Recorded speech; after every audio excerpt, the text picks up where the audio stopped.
Millions of everyday Australians are being paralysed by financial decision-making as the cost of living crunch continues. It's been called the deer in the headlights effect, and here to explain it to us is finance expert Michelle Maynard. Welcome back, Michelle. Thanks, Mon. What is this effect? How does it work? Is it new? So we know when deers get caught in the headlights, they're paralysed. They don't move even though there's a car coming right at them.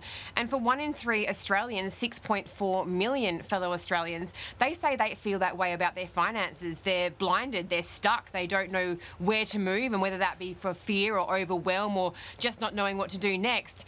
And it's not new, but I think what's surprising is the fact that it's so far felt in our community. 1 in 3 Australians feel like they don't know what to do next. Why? Why are people so ill-equipped to make financial decisions, or at least feeling that way? And who is most impacted? I think it's basically been what's happened over the past 3 years. Our economy changed so quickly from being pretty good. We didn't have interest rate rises. We didn't have inflation up at near 8%.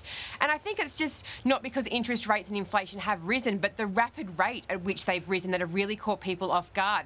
Gen Y and below, so those in their 30s and younger, have never experienced this before, and they're really feeling ill-equipped to deal with it. Baby boomers, only 1 in 5 of those say that they're not equipped to do anything. It really is the younger generation that's feeling this. What impact is it having on our bottom line?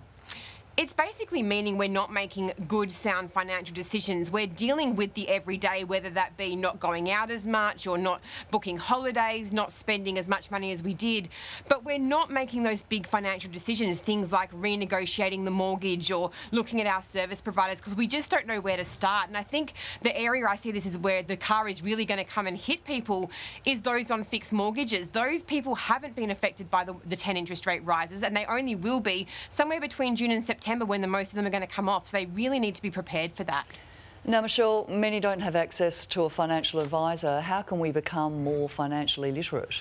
Only 9% of Australians use a financial advisor, and that could be because it doesn't fit their circumstances or cost preventative.